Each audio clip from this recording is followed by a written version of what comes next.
Witch Girl and Soldier Boy. So, I reckon there's no escaping you anymore, is there? The old man smiled warmly as the young, beautiful yet skinny woman sat down on the park bench next to him. You know, I thought you would look different than all those years ago, but out of the two of us, you are still as beautiful. The old man looked to the woman with a warm smile on his face, and she answered with a happy smile as well. A bleak, skinny finger that looked perfect for playing piano or chess slowly stroked the wrinkled and thin cheek of the elder. That may be so. You have changed as well since last we met, or at least since last you saw me. She smiled as she turned to him, showing a red mark on the left side of her face. For those used to violence, one would easily recognize the fresh bruise of a punch. The darker tones where the knuckles would have been on impact. The man frowned upon seeing it. You still carry that mark. I hope you have found it in yourself to forgive me by now. Not that I deserve nor beg for your mercy. The old man, who had his hands resting on his cane, held it a bit tighter as his stomach turned with regret upon the memories from his action. The woman just chuckled. She shook her head and smiled as the mark vanished. It is only there because you thought of it, soldier boy. She patted her own cheek after the bruise was completely gone, as if to strengthen her word. The man nodded. You spoke as if you have seen me more than I have seen you. Have you been spying on me, witch girl? The old man felt as he was talking to an old friend. The nicknames that they used, him being the soldier boy, and she being the witch girl, were names they had spoken to each other the very first time they ever met. I have. Remember the pacemaker you had installed 3 years ago? The doctors were not fully honest with you, for it had been closed at one time. It was strangely nostalgic, to be honest, standing there by your side with a massive and gaping hole in your chest, wondering if you were to make it. She poked his chest through his light and silky shirt. It was black, but with exotic flowers and trees in rich colors decorating it. He had always loved Hawaii shirts. Quacks. I told them for months that I felt that thing itch, as if it was placed improperly. The man grunted, allowing himself a short moment of bitterness that had come far more common and easy to sink into with age. But he shook it off, as he did not wish to uphold such a busy woman with his complaints. Oh well, it helped me for a few years. But enough about that.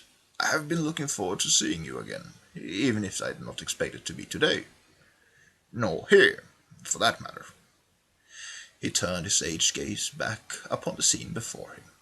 Children playing on this bright summer day, parents relaxing or playing with them. A young girl in a sling, a few boys playing with a ball, a pair of siblings fighting with sticks as swords, a young couple flirting and blushing in the company of others. None of them moving, frozen like a realistic 3D picture. Is this your work? She nodded. People tend to react poorly upon seeing me, so it is just you and me right now.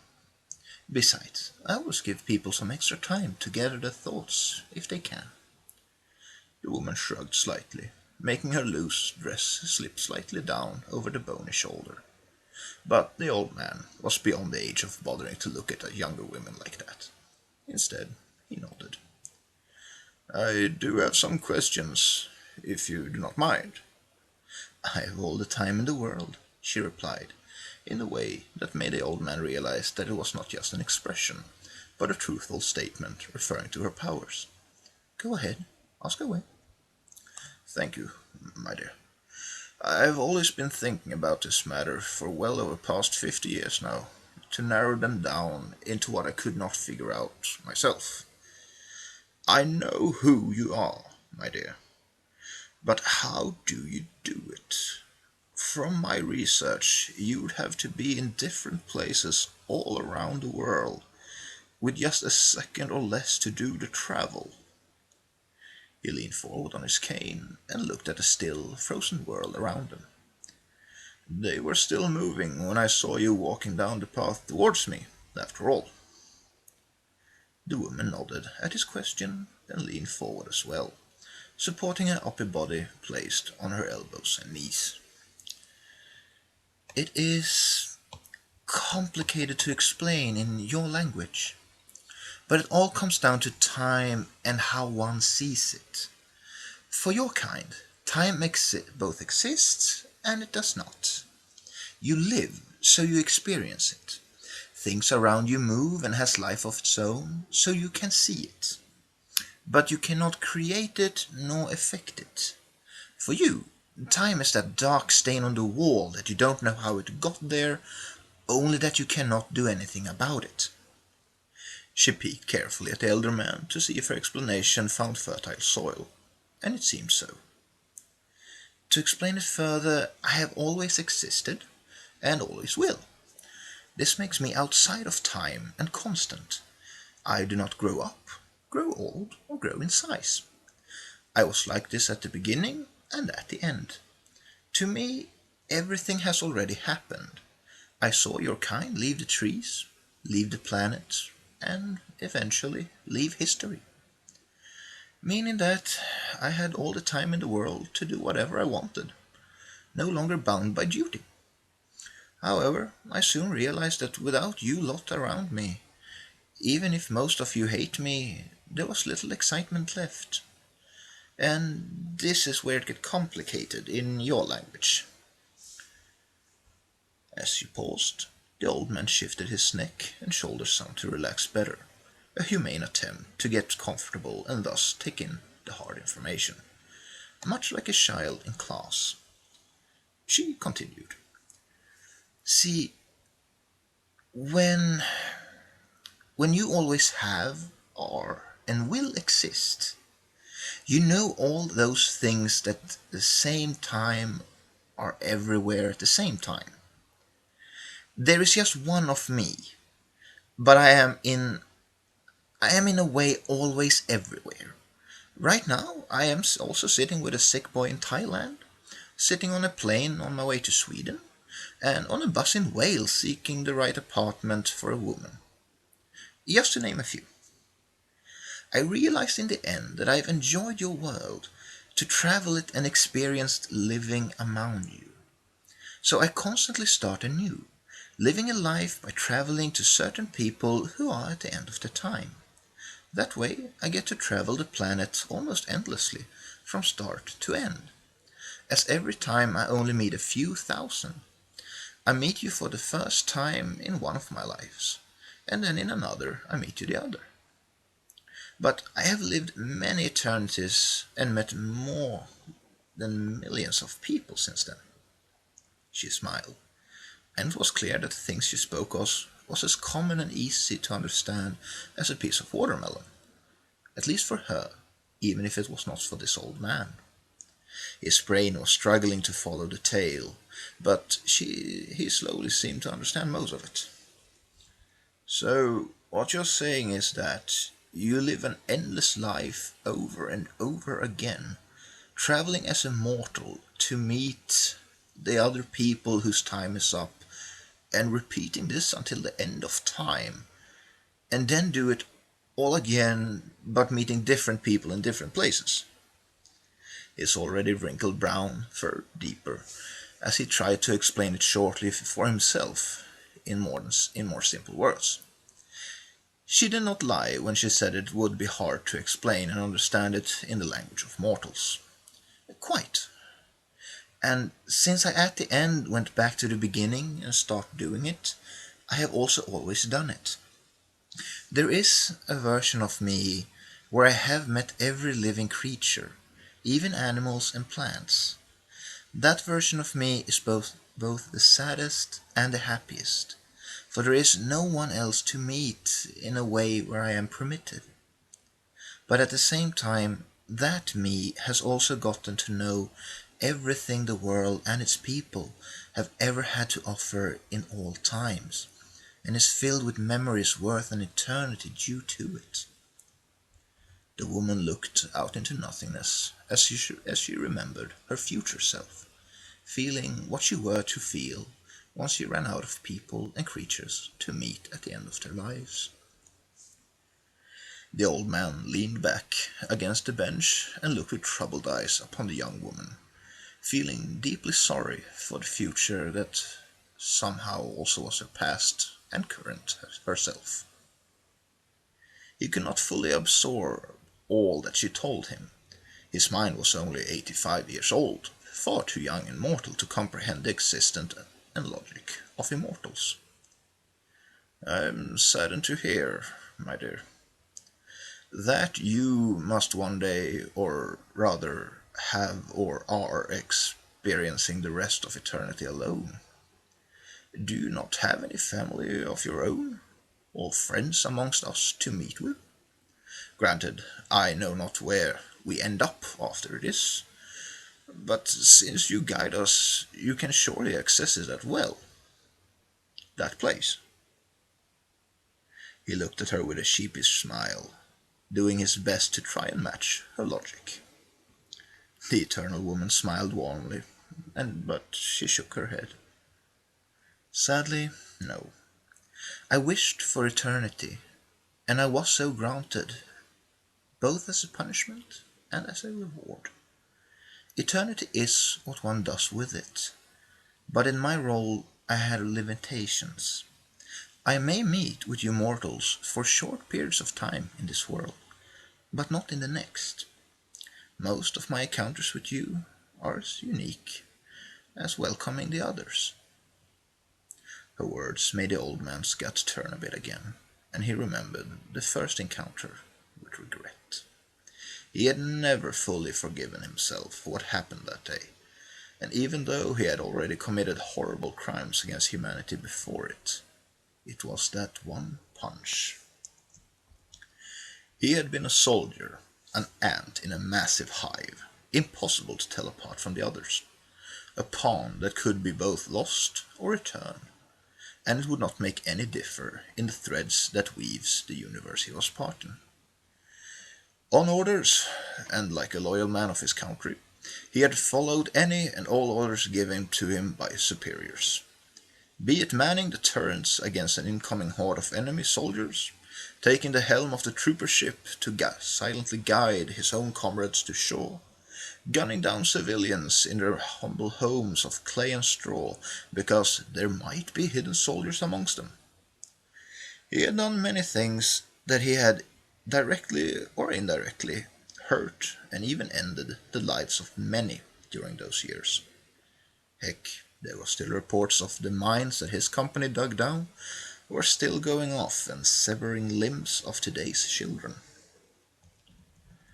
It had been one of those, a mine, that had been the reason of their first meeting. Him and his fellow comrades had been stealthing through the jungles on a mission to overtake a nearby village as base, when a man 5 guys ahead of the by then young old man had stepped on a hidden mine. That man and the 2 closest in line behind him had died instantly. The next 2 had died shortly after from the horrific damages they received, while the 4th guy and the man behind himself had received severe injuries.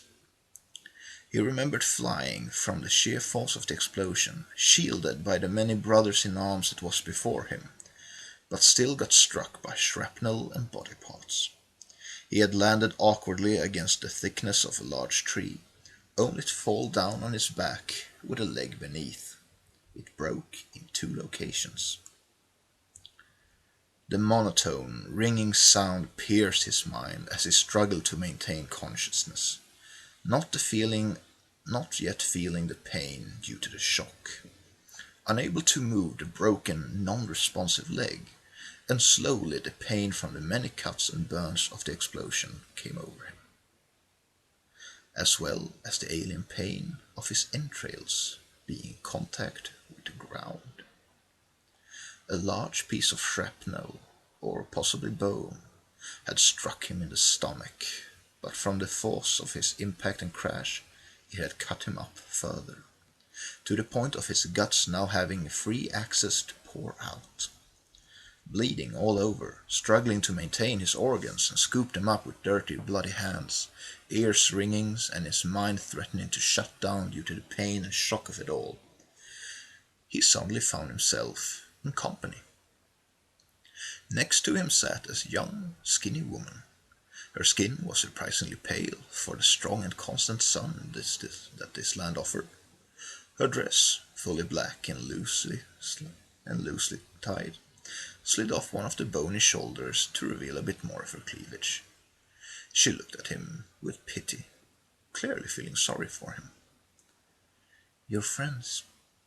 Most of them are dead by now, you know. It's already been an hour. The ones who were behind you rushed the village, thinking that someone threw a grenade. I was there a few eternities ago. Most of them are also dead by now, even if they had nothing done." She looked towards the source of gunshot and smoke, which the man only first now noticed. There was so much confusing him right now. He looked at her, his face slightly bearded by now, filled with fresh and poorly healed scars of combats and fights, yet youthful and handsome. His eyes slightly green and clever, but wide and confused at the current moment. Barking in the voice of a true soldier, perhaps to hide his fear and agony, he demanded to know who she was. To this, she only smiled over his spirit, answering that she was always and everywhere, and was there to help him move on to the next mission, by taking him away from the pain. She spoke in a calm, average, but motherly voice, clearly caring deeply for the dying little mortal whom she called Soldier Boy, as she reached a hand for his cheek to pat him kindly in attempt to calm him. As she did that, she had been sent flying backwards from the force, not expecting the man to carry such strength still in his condition. Her physical body was real, but only as in a way. Only real enough to let her touch others and feel them, as well as for them to feel her. The pain did not exist, but the surprise over his action was enough to stun her and place a pat-intended hat on the red mark from the punch. "I need my pain to keep fighting, witch girl. I have done too many crimes in this war to die here. I must live to make right for them." He spat forth angrily, blood and saliva gushing from his mouth as his teeth were clamped shut. This was not the first time for her that she had seen such spirit in a man, but it was rare enough to both fascinate and amuse the immortal. The fire in his eyes, the grief and regret they carried over what his hands and rifle had caused, that willpower to reach out and punch the inevitable in an attempt to stay alive for his belief and desires to justify himself. He glared at her with the ferocity of a wounded tiger that refused to fall, even if the opponent was superior and stronger in any way. For he had cubs in his cave to feed. He had to secure the next generation, to guide them into better. He had a purpose to live, strong enough so to not die. "I have read about you many times, you know. You got quite rewarded for your work. I even read your book during one of my flights. I can't say I disliked it." She smiled warmly, reaching out to stroke his cheek once more, in the same way she had intended all those years ago. To her, it was many a millennia. To him, just the biggest parts of a man's lifespan. Yet both remembered it, each in their own perfect way, as if it was yesterday. "It glads me to hear, my dear. I was told then that it was just a vision granted to me by my subconscious, false images and voices my mind portrayed to motivate me. But I always knew better. I always knew I would find you again, for you have blessed and haunted my dreams ever since. Your grace, voice, kindness. It was beyond what a foolish young man with his stomach outside of his stomach could see at the time. But later, I realized that I'd owed my life to the most ironic of entities. He chuckled, as did she, for he did speak the truth. For as many eternities as she had, was, and would spend on this world, she had never been thanked for saving someone's life, let alone been the source of the life surviving. Sure, many had thanked her for taking them away from the pain and suffering from both mortal wounds and endless ages in hospitals. But to have saved a life and made it live longer, irony indeed. I saw your wedding pictures in the newspaper once. She was beautiful, your Camilla. She would not speak of anything else but you when I sat with her. You and your daughter, Sally, who also spoke warmly of you when she died, of all the memories you and your support during her hardship. The old man looked startled for a moment when she spoke of his daughter as dead. He had talked to her but a few hours ago on the phone, but he soon understood that the beautiful young woman existed differently than him, and for her to having met both his wife and his daughter at the end of their lives, before meeting him for the final time, was maybe not as strange for her as it was for him. Will will I meet them again? He mumbled softly, for it had been 5 years since his wife, Camilla, had passed away to cancer. There were still no known cures for it, barely even treatments. He had been so struck with grief for many months that he had lost a lot of his grandfather weight, and even shaved the moustache that he has once grown and kept for her liking alone, for she thought that it suited him. Now he carried no more facial hair than he had on the day that his and his comrade shipped out. The existence after this one is different than from how most of you believe it to be. It is not a place where you meet those whom have died, restricted to good or bad ones. It is a world much like this one, but where everyone exists. Your daughter, too. You enter the same manner of existence as I do, that of time no longer affecting you since you do not live. Thus, all of your past and future relatives are also already there, in the age they choose to be. You will become a grandfather anew 100 times over, and never again feel the pain that you once needed to keep fighting. Tears began to crawl down the way of the skinny, meager face of the old man. His head sunk down against his chest, and eyes closed, having trouble comprehending the relief and joy he felt. However, his mouth began to move once more, but the words trembled. Will, will all of the... The eternal woman smiled warmly at her old friend, knowing what he feared and wished to ask. Leaning over to him, she embraced him in a hug and let him lean against her. She was warm, soft, and comfortable for being so skinny and fragile looking.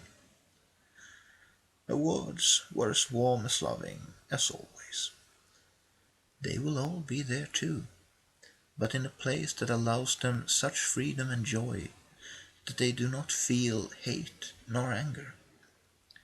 It is one of the reasons why it was designed that way, to compromise for the human errs to finding hate for each other. Well there, you will find yourself so comfortable amongst friends, relatives, and freedom that you will never long for what you lost in this world. The people whom stood at the wrong end of your rifle will welcome you, my friend. They hold no grudge against you. The old man shook, having trouble breathing for his violent but silent cry. He had not cried as much since Camilla passed away. He had not cried in happiness since he held his wee little grandson in his hands, feeling the little thing pull his mustache with a joy on his face. They won't. Are they at peace? Oh, thank you, was all he could muster, as he finally came to peace with the memories that had tormented him for decades. He rose into sitting on his own once more, with a wide smile on his tear-stained face. Then I got nothing holding me back. My daughter has her birthday in 2 weeks. It is what we spoke of a few hours ago. I bet she will be furious with me for dying on her this shortly before it.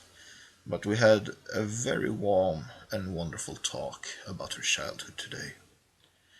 We said goodbye on good terms. I hope she will be happy with that. The young woman stood up with a wide smile. As time around them began to turn once more, the sound returned from the playing children and birds, the traffic of the town and wind in the trees. She leaned forward toward the old man and offered him her hand. She was, old friend, she was. The old man looked at her hand, smooth and useful. Beneath it rested his own large, shriveled and aged hands on his cane that he had between his legs. He smiled as he accepted her hand with his. But before him, both of his hands still rested on the cane, even as he felt her warm and smooth skin against his own smooth and useful skin. He stood up, now tall enough again to actually tower over the woman with a head's worth of length. Turning around, he saw an old and familiar man who had fallen asleep on the park bench with the warmest of smiles on his face. Traces of tears on his face leading up to his shut eyes, and sleeping so peacefully that one could not even see if he still breathed. I am ready if you are, witch girl.